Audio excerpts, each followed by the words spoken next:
I am Siraj Khan, lecturer in English Cast. Welcome to my subject Shakespearean Studies. Our course code is English 24262 and it's our lecture number 12. William Shakespeare. William Shakespeare is by far the greatest dramatist which his country, or indeed the world, has ever produced. The chief reason for this is the fact that Shakespeare's dramatic mastery is sustained and his dramatic output is large and versatile. In single scenes as well as in brief passage, some other Elizabethan dramatists often match Shakespeare and at times even excel him, but they lack his range and his unfailing sureness of touch. Shakespeare's claim to greatness rests also on the fact that his command over comedy and tragedy was equally great, and that in his last plays, in violation of the rules of the ancients, he was able to accomplish a harmonious blending of the two. Notwithstanding the popular view that Shakespeare was an untaught genius, his work evinces an astonishing degree of delightful variety and delicately concealed art. He never presents the same theme alike in his works, nor does he ever repeat a set mood or emotion. This diversity marks all his dramatic output. Shakespeare has no fixed formula but seems to apply to special recipe to every work. Under the surface, there is much carefully wrought art, thought, and symbolism in his plays. Yet all this is managed with a consummate artistic modesty which conceals all outward traces of art. Who was William Shakespeare? We will discuss in detail. Let's start with our outlines of today's lecture. The outlines are, first of all, we will talk about his early life, his education, marriage, theatre life, theatrical conventions, his plays in general, the language he used. William Shakespeare was born on April 23rd, 1564 in the village of Stratford on Avon in the county of Warwickshire. His father, John Shakespeare, was a farmer's son who came to Stratford about 1531 and began to prosper as a trader in corn, wheat, leather, and agricultural products. John Shakespeare was his father. His mother, Mary Arden, was the daughter of a prosperous farmer descended from an old family of mixed Anglo-Saxon and Norman blood. It is generally believed that neither the poet's mother nor his father could read or write. Mary Arden was the daughter of a wealthy landowner and a prosperous farmer. John, glovemaker and local politician. His education. Early experiences of Shakespeare's education little is known. For a few years, he probably attended the grammar school, King's New School in Stratford, where he picked up small Latin and less Greek.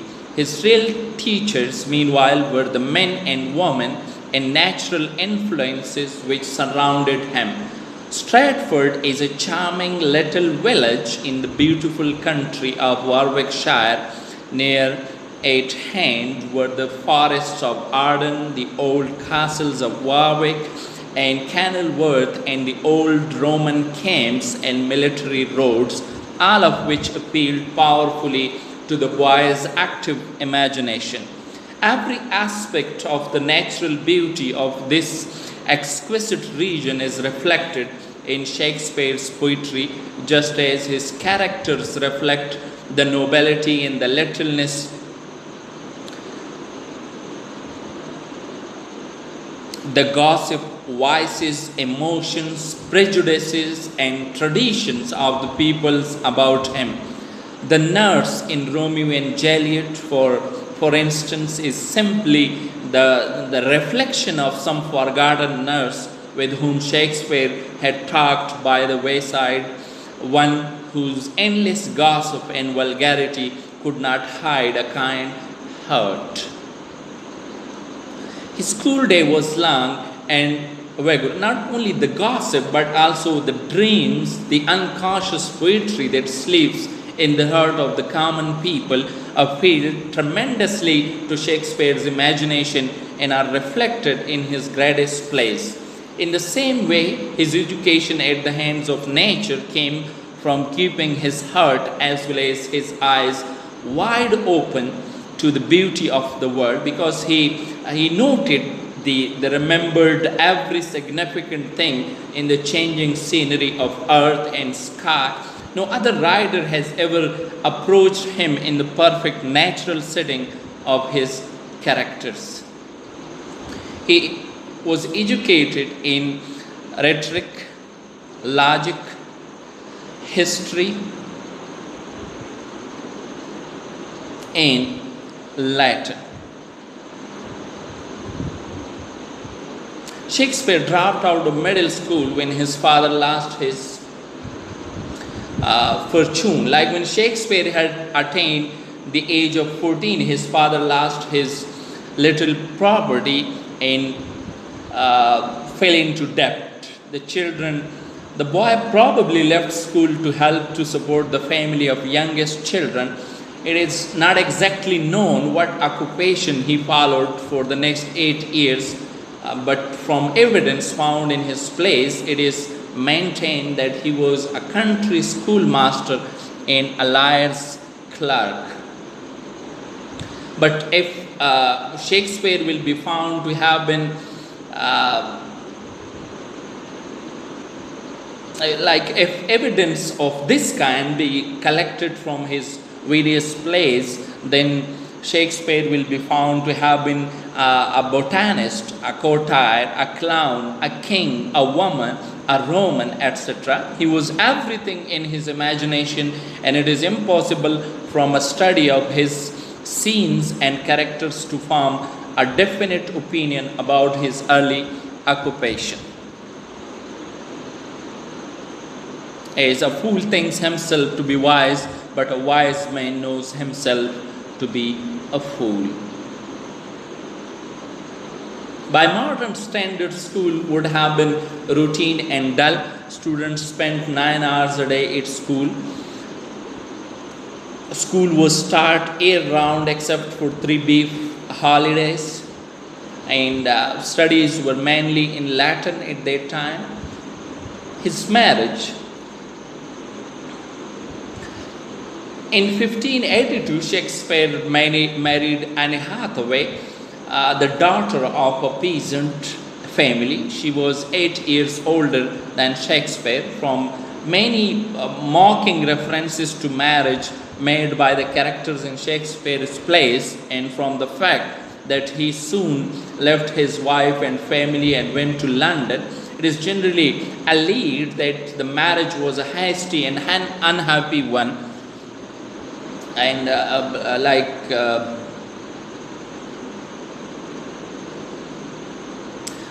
but here again, such internal evidence is untrustworthy. There are quite a number of references in his plays to the happy side of love and marriage, and on this ground we could as well say that Shakespeare's marriage was a happy one. And the fact that after his enormous success in London, he retired to Stratford to live quietly with his wife and daughters, confirms this conclusion. Had twins in 1585, Hamlet enjoyed it. Hamlet died from the plague at age 11. Unfortunately, sometimes between 1583 and 1592, he moved to London and began working in theatre there. About the year 1587, Shakespeare went to London, where he joined Barbade's company of action according to a tradition. His reason for leaving Stratford was that he had been caught stealing a deer from Sir Thomas Lucy's park, and he fled from Stratford to escape the consequences. But it is not certain whether, as the time Shakespeare is said to have stolen a deer, there were any deer or park at the place referred to. At any rate, it is unworthy to construct out of rumor the story of a great life which had no contemporary biographer, but the years 1583, 1592 are known as the last years in his life, and no one knows where he was or what he was doing during those years. 1592, first evidence that Shakespeare had moved to London and was working in the theatre. Of his life in London from 1587 to 1611, nothing definite is known for sure. Like, it was the period of his greatest literary activity. He entered into the stirring life of England's capital with the same perfect sympathy and understanding like which he had shown among the simple folk of his native Warwickshire. He came to be known among his followers as the gentle Shakespeare. Ben Jonson said of him, "I loved the man and do honor to his memory, and this idolatry as much as any. He was indeed honest and of an open and free nature.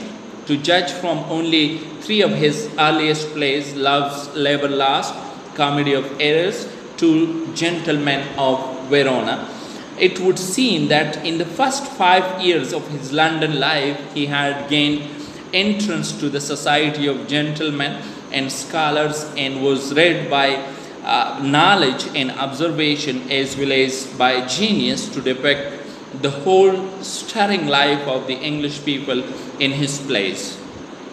There is every reason to believe that his life in London, unlike that of the typical actor and playwright, was not wild and dissolute. Mid-1592-1594 outbreak of plague closed the London theatres. So,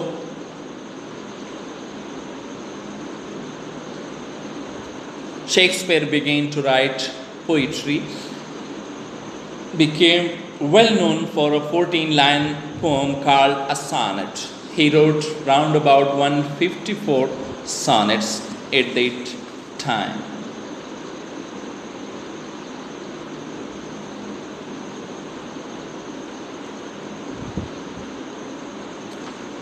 Shakespeare's sonnet here, shall I compare thee to a summer's day?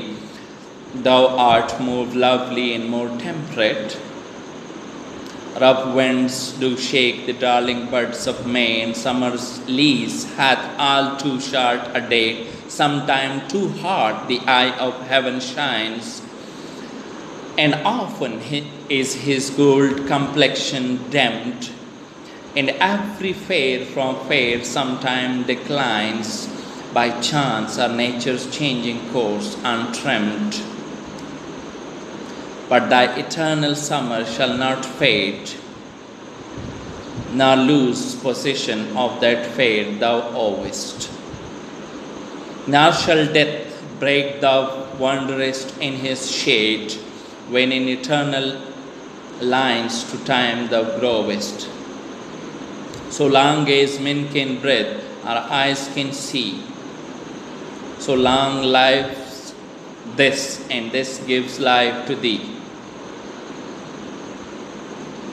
1594, Shakespeare was part of a group that founded the company of plays called Lord Chamberlain's Men, later called the King's Men.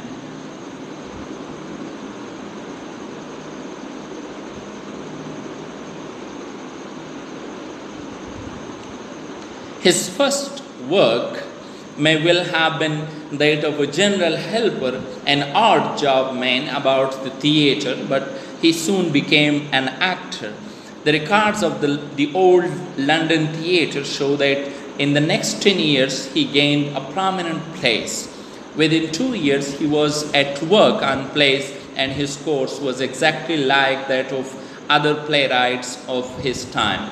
He worked with other writers and he revised old plays before writing his own, and so gained a practical knowledge of his art. He soon broke away from this apprentice work and then appeared in quick succession Love's Labour's Last, Comedy of Errors, Two Gentlemen of Verona, the English Chronicle plays, Henry VI, Richard III, Richard II, King John, A Midsummer Night's Dream, and Romeo and Juliet. The wide variety of these plays, as well as their frequent crudities, marks the first or experimental stage of Shakespeare's work. It is as if the author were trying the temper of his audience, to please his audience was the ruling motive of Shakespeare. Lord Chamberlain's Men was a very successful company of plays actors by the turn of the century.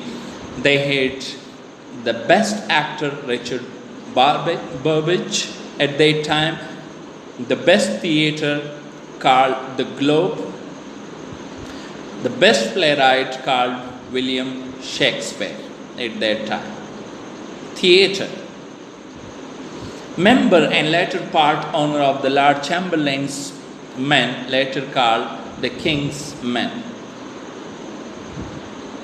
Globe Theatre built in 1599 with Shakespeare as primary investor.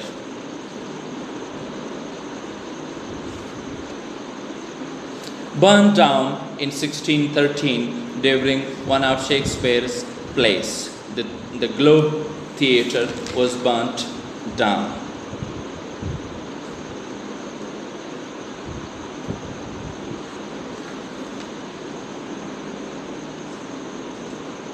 This is a picture of Globe Theatre. Was rebuilt in London, and this is the inner view of the theatre, and the stage and the inside view of stage, upper stage, galleries, and the pit. Theatrical conventions of Shakespeare's theatre. A theatrical convention is a suspension of reality. No electricity at that time. Women forbidden to act on stage. Minimal contemporary costumes were used. Minimal scenery used in the play, and all these led to this controlled the dialogue. Now, electricity, women forbidden to act on stage, minimal contemporary costumes were used, and minimal scenes were. Soliloquy, aside, and these were the types of speeches in the theatre. Blood and gore, use of supernatural elements. Audience love to be scared.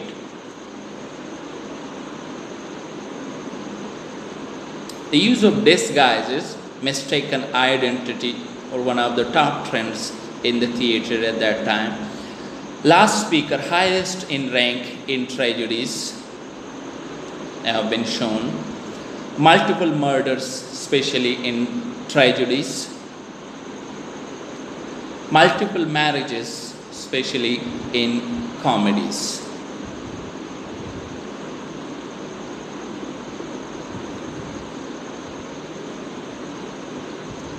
his plays, 38 plays firmly attributed to Shakespeare, along with that 154 sonnets.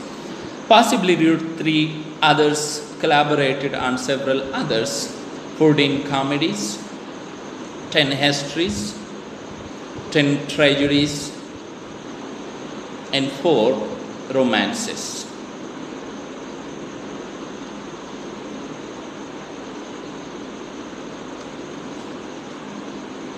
Shakespeare died on April 23rd, April 1616. Not exactly sure what he died from.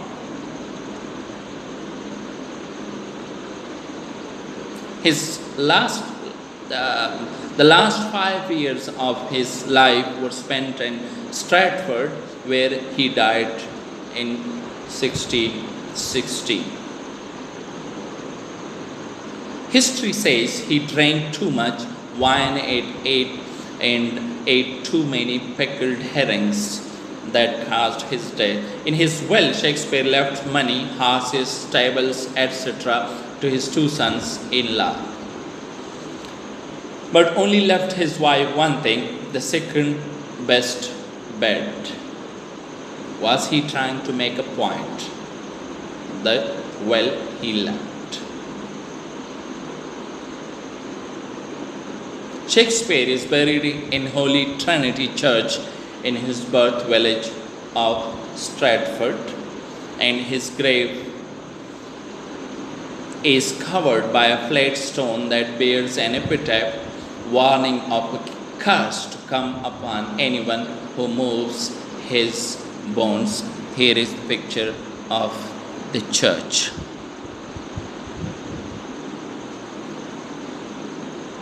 Good friend,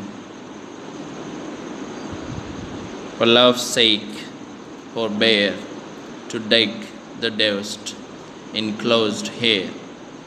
Waste be mine, says dry stones, and Christ be he, moves my bones. Here is the message. His grave is covered by a flat stone that bears an epitaph warning of a curse to come upon anyone who moves his bones. Shakespeare's language. Language do not just happen. If we look at the language change, they are the result of many of hundreds and even thousands of years of development. A language change takes place. English, as we know it, is relatively new and is a constant state of change. Every day hundreds of new words enter the language and many are dropped. In addition, the English language is spoken in many dialects around the world. The English language contains about 3 lakh words, but your vocabulary is about 3,000 and you get by on a daily basis with about 150 words. By contrast, William Shakespeare had a vocabulary of 15,000 words and invented many of the words and phrases that we still use today. Let's take a look at Old English. How many people think Shakespeare wrote? Old English, the following passages from the time of King Albert are about 880. If thou ask, like this is the passage. Do you think you know what it means? No. A passage, Middle English, the same phrase is written as it would have appeared in the time of Geoffrey Chaucer in the 14th century. From 1320 to 1384, Our Father that art in heavens, hallowed be thy name, thy kingdom come to. Does this one make a little more sense? Yes, it does. Now the same passage wrote in modern English, here is the same passage as it appeared in 1611 or about the time of Shakespeare, means in the 17th century. Now, Our Father which art in heaven, hallowed be thy name, Thy kingdom come, thy will be done on earth as it is in heaven. Give us this day our daily bread, and forgive us our debts as we forgive our debtors. And lead us not into temptation. So is Shakespeare's language all that different? Yes, it's different from the Old English. Shakespeare did not write in Old English. Yes. Old English is the language of Beowulf.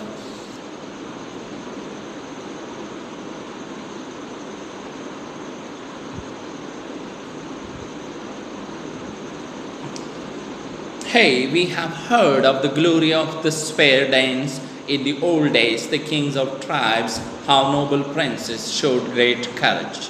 This is a translation of the Old English. Shakespeare did not write in Middle English. Middle English is the language of Chaucer, the Gawain poet, and Malory. We read it oft and find it ye right. In this clerks wear it white, lays that been in harping,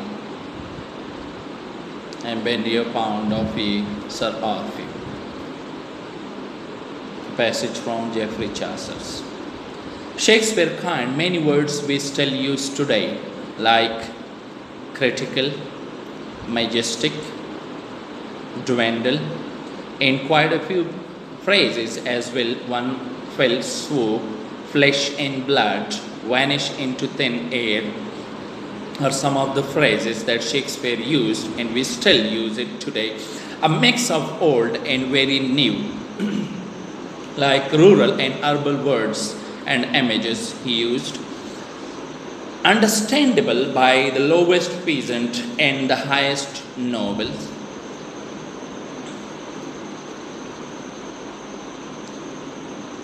Learning to read Shakespeare is a bit like learning a foreign language, but it is well worth the effort.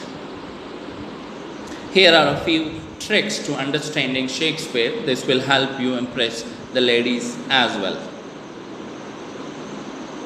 Thou, thee, and thy. These mean you, and your, respectively. These words dropped out of our language a couple centuries ago, but Shakespeare uses them. The verb that is used with thou changes as well.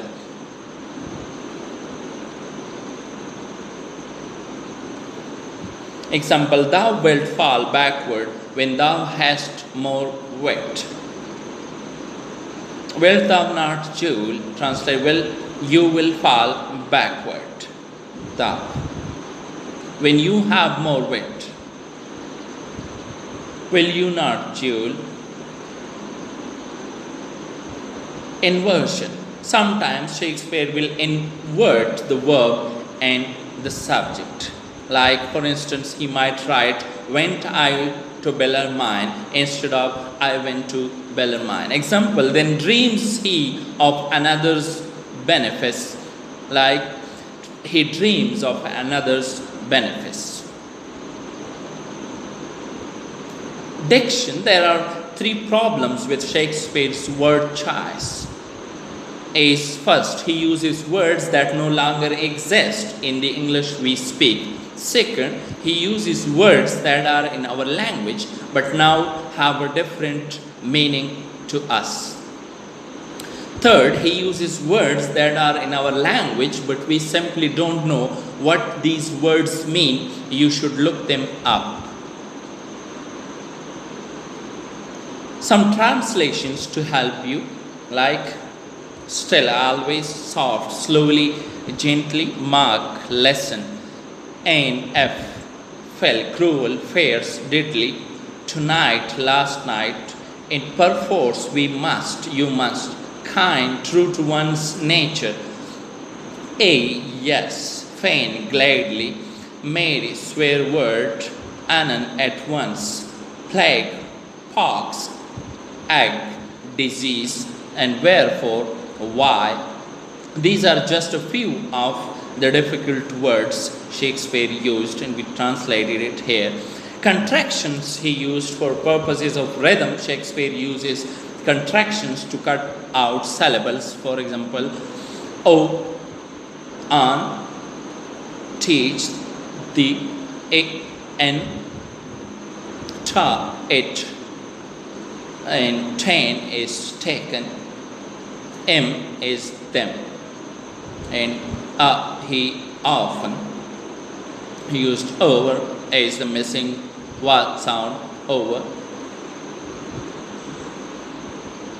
For I never saw true beauty till this night, tickling a parson's nose as a lie's sleep. O Romeo, Romeo, wherefore art thou Romeo? Do not swear at all, or if thou wilt swear by thy gracious self. These are some of the lines he used, and you can translate it in a plague of both your houses. And tables lies thou there in thy bloody sheet. Thank you very much, and good luck.